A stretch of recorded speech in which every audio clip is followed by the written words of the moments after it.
Hello, Jim Townsend. You can get to my website at townsend.b. You've no doubt seen a few of my videos on force, religion, and legislation, and a number of other things. Right now I wanted to talk to you about energy and what you can do with your own energy, and how you can repair your body even after you've had major injuries or whatever. Now, kind of looking at the video there and trying to put my shoulders into the right position. I energize.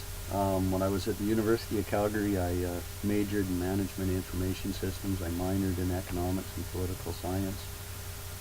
We had a bunch of leader courses, so I just decided to take them anyways, get it done and over with, and get something for it. And I took a couple of years of ballet. I love ballet because it gives you a great sense of balance and teaches you how to energize. Now my instructor, Madam Woods, Darcy Woods, she taught me how to energize every morning. You have an axial and an appendicular skeleton. So what you can do is you can put these into opposition. So if you can just imagine laser beams coming out of the end of your arms, laser beams coming out the ends of your legs, and a laser beam coming out the top of your head. And what you do is you want to push that energy out your legs. Like if you stand up and you get right balanced on the balls of your feet and just lean slightly forward, and then push that energy out the balls of your feet. And then you push that energy out the top of your head. And then you push that energy out your arms. Now what that does is it holds your axial and appendicular skeletons in opposition.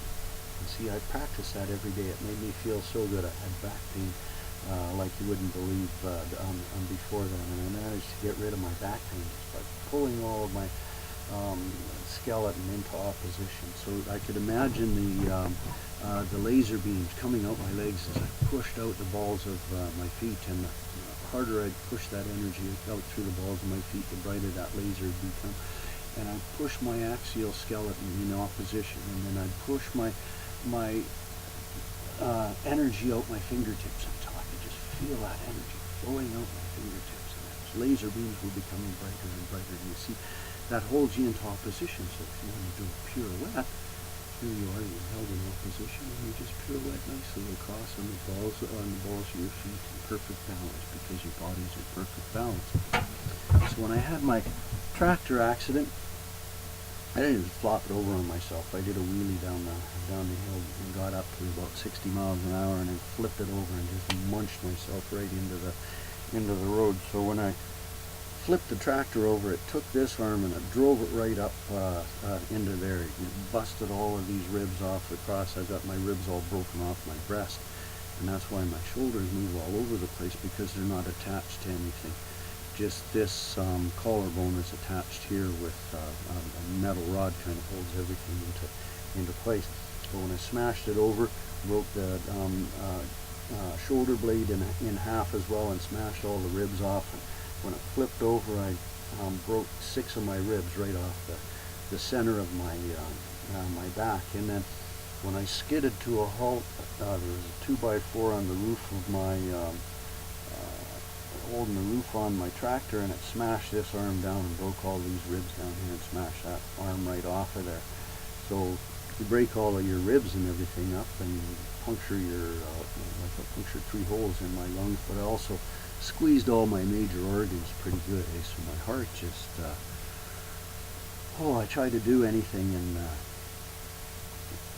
pretty well shuts me down. I gotta sit and re-energize again. Like I got this old trailer for $75 off the lady up the road there. Her husband died. She's just getting rid of some stuff, trying to make a couple bucks, and it was old and rusty and had some plywood on it, stuff like that. Well, I ripped the plywood off the first day. Took me about a half an hour.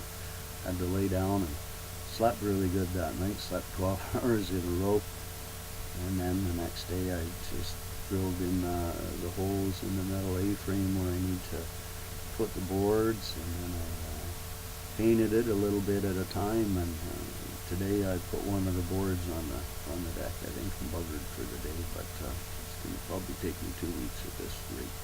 12 boards across the deck. But the point I'm making is never give up, you know, because you never know how you're going to get better, right? Like if I'd have given up whenever they first said, like I punctured holes in my lungs, so I had to wait a couple months so that they could piece my shoulder back together, because they can't put you under until you can breathe. Like I was so messed up they couldn't put me on life support because I had no rib cage to hold my lungs to keep me, you know, going in the proper way. So never give up regardless of what they say to you, because I went to get my arm piece back together and they said, you're never going to use your hand, it's right screwed, so you know, or your arm, because my arm was already frozen in place, hadn't used it for a couple weeks. You can see I've been painting, I got black paint on my hands there, but there's where I drove 1-inch bolt right through my hand. They had to cut off a piece of skin up here and put over top of that thing. Well, you can hardly see that now. You can see this thing that goes across my hand there. Well, that was my mirror off my tractor, got smashed underneath it there. So that mirror smashed right into my hand, broke all these bones and cut right down into all of that. That's why I had no feeling in there. Well, I've been playing my little banjolele here and my banjo for a while now, and I'm actually starting to get some feeling back into this hand. And when they tested it, it was zero, nothing. They said, well, you know, it's just not going to work again. But as you can see, it does. You know, in this hand here, I split this finger, it was wide open in there, right? And you know, of course, crushing this shoulder right inside my body like that, I had no feeling all down my arm and into my hand and everything else. But I have it now. Like I exercise every day with weights. They're only 2-pound weights. It's not very much, you know, but you keep your arms moving, and eventually, you know, like your nerves do rebuild. The first 6 months I had my accident, I laid there every day and I shut my eyes and I could see my body, how it was, and I could, you know, see my hands moving. And even though I knew my hand wasn't moving because I couldn't even move my arm, in my mind it was moving. And I was making those connections. You got to make those connections, and you got to force yourself, even when it hurts. I mean, I know it hurts, and you just sit there, but you get balled up like that, you know, and you get in that pain thing where your muscles tighten up, and pretty soon you can't move, and it's just, you go back into this thing, and it makes it worse. So you got to, even though it hurts, you got to push all of that out. You got to energize. And I know your hands, you know, when they're all smashed and you got arthritis going through your fingers, you don't want to move your hands into fists because it hurts like a bugger to do it, but you have to do it. And even though, you know, just think of your pain as your enemy. You're just not gonna let it win. You know? You have that warrior mind, and you know that, oh, I can handle you. I can take more than you. I can take more than you. You know, and you just tell that to yourself. And you keep your hands moving, and pretty soon they can move. You know, they'll feel like wood for a long, long time. You know, like, but you'll get them back, and all it is your mind. Don't get into that pharmaceutical junk or anything else that's going to drive your mind friggin' crazy in the first place. But you're not going to want to do anything either. You know, you're going to sit there drooling on yourself, and all of your days will be gone. You know, and what is life? You know, life is time. That's all you have is time. You know, what is time? What is time? Ever think about that? You know how to measure time, keep time, and all that other sort of stuff. Measure time. Is hour a measure of time? Well, what is time? Think about this. Now, here's our world.